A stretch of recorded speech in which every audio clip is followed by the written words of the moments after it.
ഞാനിന്ന് തയ്യാറാക്കിയിരിക്കുന്നത് നമുക്ക് വീട്ടിൽ എപ്പോഴും ഉണ്ടാകുന്ന ഇൻഗ്രീഡിയൻസ് വെച്ചിട്ട് നല്ല കിഡിലും ടേസ്റ്റുള്ള ഒരു ഈവനിങ് സ്നാക്കാണ് കേട്ടോ. കുട്ടികൾക്ക് തീർച്ചയായിട്ടും ഇഷ്ടപ്പെടുന്ന ഒരു കിഡിലും ടേസ്റ്റുള്ള ഒരു സ്നാക്ക് തന്നെയാണിത്. അപ്പോൾ ഇതെങ്ങനെയാണ് തയ്യാറാക്കിയിരിക്കുന്നത് എന്നുള്ളത് വീഡിയോ സ്കിപ്പ് ചെയ്യാതെ മൊത്തത്തിൽ കണ്ടു നോക്കണേ. അപ്പോൾ വീഡിയോ കണ്ടുകൊണ്ടിരിക്കുന്ന സമയത്ത് നിങ്ങൾക്ക് ഇഷ്ടപ്പെടുന്നുണ്ടെന്നുണ്ടെങ്കിൽ ലൈക്ക് ചെയ്യാനും പിന്നെ ഒന്ന് ഫാമിലി ഫ്രണ്ട്സിനൊക്കെ ഒന്ന് ഷെയർ ചെയ്യാനും മറക്കരുത്. സബ്സ്ക്രൈബ് ചെയ്യാതെ കാണുന്നവരാണെങ്കിൽ ഒന്ന് സബ്സ്ക്രൈബ് ചെയ്ത് സപ്പോർട്ട് ചെയ്യുകയും ചെയ്യണം കേട്ടോ. ആ തൊട്ടടുത്ത് കാണുന്ന ആ ബെല്ലൈക്കണും കൂടി ഒന്ന് പ്രസ് ചെയ്തിട്ട് അതിൽ കാണുന്ന ഓൾ എന്ന ഓപ്ഷൻ തന്നെ ക്ലിക്ക് ചെയ്യാൻ മറക്കല്ലേ. എന്നാലാണ് ഞാനിടുന്ന വീഡിയോസൊക്കെ നിങ്ങൾക്ക് അപ്പോൾ നോട്ടിഫിക്കേഷൻ കിട്ടുകയുള്ളൂ. അപ്പോൾ നമുക്ക് പെട്ടെന്ന് തന്നെ വീഡിയോയിലേക്ക് കിടക്കാം. അപ്പോൾ അതിന് വേണ്ടിയിട്ട് ഒരു കോഴിമുട്ട ഞാൻ ഈ ഒരു ബൗളിലേക്ക് ഇട്ട് കൊടുക്കുന്നുണ്ട്. ഇനി അതിലേക്ക് മധുരത്തിന് ആവശ്യമുള്ള പഞ്ചസാര ചേർത്ത് കൊടുക്കുക. 3 ടേബിൾ സ്പൂൺ പഞ്ചസാര ചേർത്ത് കൊടുത്താൽ മതിയാവും. അപ്പോൾ അത്യാവശ്യം മധുരം ഉണ്ടാവും കേട്ടോ. അപ്പോൾ കൂടുതൽ മധുരം വേണ്ടവരാണെങ്കിൽ ഒരു 4-5 ടേബിൾ സ്പൂൺ ചേർത്ത് കൊടുക്കാം. ഈ ഒരു അളവിന് കറക്റ്റായിട്ടുള്ളൊരു മധുരം തന്നെയാണത്. അപ്പോൾ ഇത് നല്ല രീതിയിലൊന്ന് ബീറ്റ് ചെയ്തെടുക്കാം. അപ്പോൾ വിസ്ക് വെച്ചിട്ടോ അല്ലെങ്കിൽ ഫോർക്ക് വെച്ചിട്ടോ അല്ലെങ്കിൽ മിക്സീൻ്റെ ജാറിലേക്ക് ഒഴിച്ച് കൊടുത്തിട്ട് നല്ല രീതിയിലൊന്നും അടിച്ചെടുത്താലും മതിയാവും. അപ്പോൾ നല്ല രീതിയിലൊന്ന് പതപ്പിച്ചെടുത്തിട്ടുണ്ട് കേട്ടോ. അപ്പോൾ ഈ ഒരു പാകത്തിനായി നല്ല രീതിയിൽ മിക്സായി കിട്ടിയിട്ടുണ്ട്.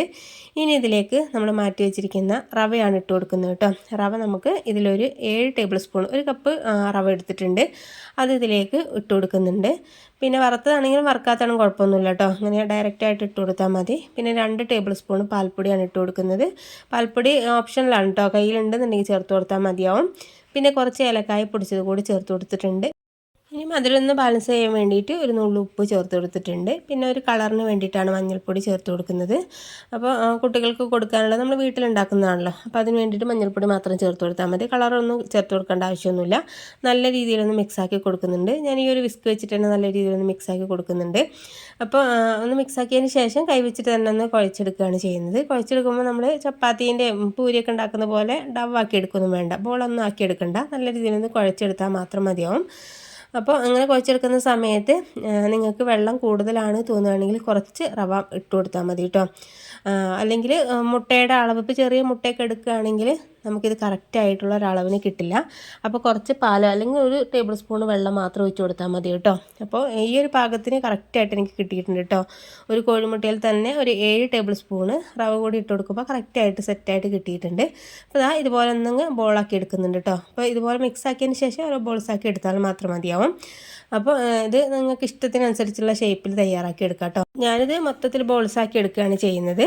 ഇനി നമുക്കിതൊന്ന് ഫ്രൈ ചെയ്തെടുക്കാം കേട്ടോ. ചൂടായ എണ്ണയിലേക്ക് ഇട്ട് കൊടുത്തിട്ട് ഫ്രൈ ചെയ്തെടുക്കാം. എണ്ണ ഒരുപാട് ചൂടാക്കി എടുക്കണ്ട, മീഡിയം ഫ്ലെയിമിൽ വെച്ചിട്ട് ഇതുപോലെ ഫ്ലെയിമൊക്കെ കുറച്ച് കൂട്ടും ചെയ്തിട്ട് ഒന്ന് ഫ്രൈ ചെയ്തെടുത്താൽ മതി. അപ്പോൾ കറക്റ്റായിട്ട് ഉൾഭാഗമൊക്കെ കുക്കായി കിട്ടുകയും ചെയ്തോളും. നല്ല രീതിയിലും നമുക്ക് പുറംഭാഗം നല്ല ക്രിസ്പി ആയിട്ടും ഉൾഭാഗം നല്ല സോഫ്റ്റ് ആയിട്ട് കിട്ടുകയും ചെയ്തോളും. അപ്പോൾ ഇട്ട് കൊടുത്തതിന് ശേഷം ഒരു 10-15 സെക്കൻഡ് നേരം കഴിഞ്ഞിട്ടാണ് ഇതുപോലെ എന്തെങ്കിലും മറിച്ചിട്ട് കൊടുക്കണം കേട്ടോ. അല്ലെങ്കിൽ പെട്ടെന്ന് എന്തെങ്കിലും പൊട്ടിപ്പോകാനൊക്കെ ചാൻസ് ഉണ്ട്. അപ്പോൾ എന്തെങ്കിലും മറിച്ചിട്ട് കൊടുക്കുന്നുണ്ട്. ഇത് നമുക്ക് പെട്ടെന്ന് ഫ്രൈ ചെയ്തെടുക്കാം കേട്ടോ. പെട്ടെന്ന് നമുക്ക് തയ്യാറാക്കി എടുക്കാനായിട്ട് കഴിയും ചെയ്യും. അധികം ഇൻഗ്രീഡിയൻസ് ഒന്നും ഇല്ലാതെ നമുക്ക് പെട്ടെന്ന് തയ്യാറാക്കാൻ പറ്റുമല്ലോ. അപ്പോൾ ഈ ഒരു കളറാകുന്ന സമയത്ത് ഞാൻ എണ്ണയിൽ നിന്ന് കോരിയെടുക്കുന്നുണ്ട്. അപ്പോൾ മൊത്തത്തിൽ കോരി എടുത്തിട്ടുണ്ട് കേട്ടോ. ഇതുപോലെ തന്നെ കാണാൻ നല്ല ഭംഗിയില്ല, അതുപോലെ തന്നെ നല്ല ടേസ്റ്റി ആയിട്ടുള്ളൊരു സ്നാക്ക് തന്നെയാണിത്. അപ്പോൾ ഞാൻ ബാക്കിയുള്ളതും കൂടി ഒന്ന് ഫ്രൈ ചെയ്തെടുക്കുന്നുണ്ട്. അപ്പോൾ ഇതുപോലൊരു റവയുള്ള സമയത്ത് നിങ്ങളൊന്ന് ട്രൈ ചെയ്ത് നോക്കൂ കേട്ടോ. നല്ല കിഡിലും ടേസ്റ്റുള്ളൊരു വെറൈറ്റി ആയിട്ടുള്ളൊരു സ്നാക്ക് തന്നെയാണിത്. അപ്പോൾ ട്രൈ ചെയ്ത് നോക്കിയിട്ടൊന്ന് ഫീഡ്ബാക്ക് അറിയിക്കാനും മറക്കരുത്. അപ്പോൾ ഞാനിതൊന്ന് കട്ട് ചെയ്തിട്ട് കാണിച്ചു തരാം കേട്ടോ. കൈ കൊണ്ട് തന്നെ നമുക്കിതൊന്ന് കട്ട് ചെയ്യുന്ന സമയത്ത് നമ്മൾ വെട്ട് കേക്കിൻ്റെ ഒക്കെ ഒരു ഷേപ്പിൽ നമുക്ക് കിട്ടും കേട്ടോ. അതിൻ്റെ ഒരു ഫ്ലേവറും കാര്യങ്ങളൊക്കെ തന്നെയാണിത്, ഷേപ്പ് മാത്രം വ്യത്യാസമുള്ളൂ കേട്ടോ. അപ്പോൾ നമുക്ക് ഇതിനേക്കാളും നല്ല കിഡിലൻ വീഡിയോയുമായിട്ട് വീണ്ടും കാണാം. Okay, thank you.